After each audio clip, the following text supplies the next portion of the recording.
Okay, Maria, we are going to do the American style dining. So let's pick up our utensils, index fingers in place, beautiful, and we're cutting.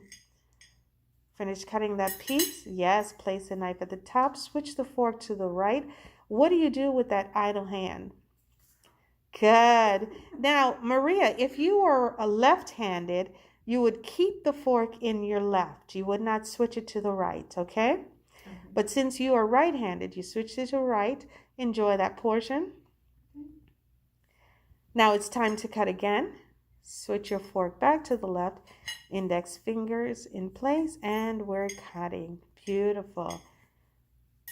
Great. Great. Yes. Now, what's your pause position in American style? Fork in the 5 o'clock position, faced upward, and the knife remains at the top.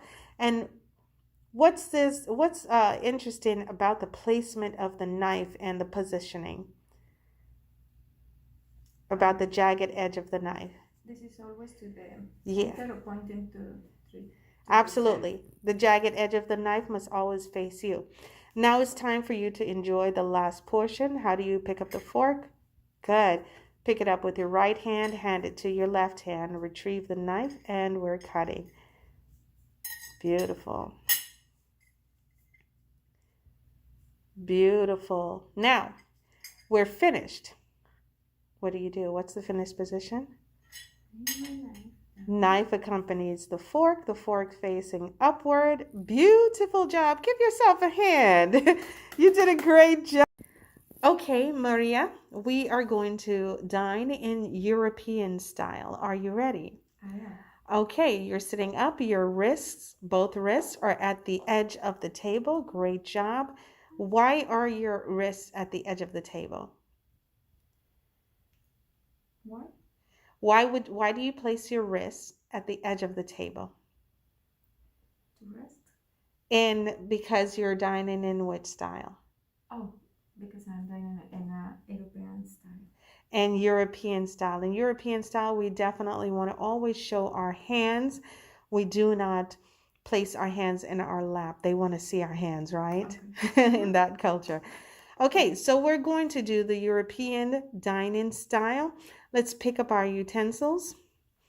Fork, knife in the right hand, fork in the left hand. All right.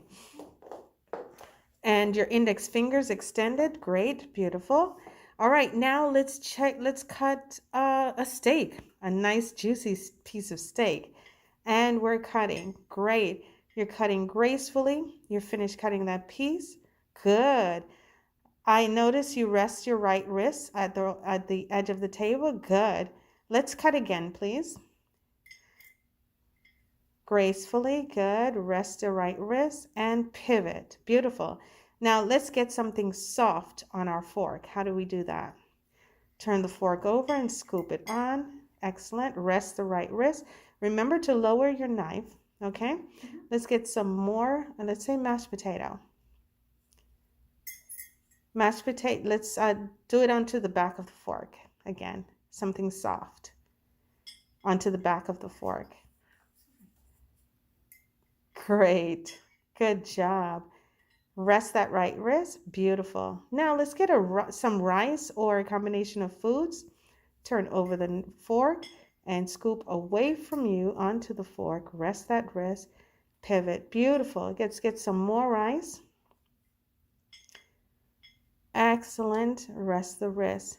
Now, what's the pause position in European style? Upside down V, the fork slightly overlapping the knife, the handles hanging off. Beautiful. Now, what's the finished position in European style? Both utensils in the 5 o'clock position. Now, what's the distinction between the American and European style with the positioning of the fork?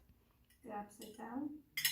The American style, the fork faces upward, and the European style, the fork faces downward. Excellent job, Maria. Good job.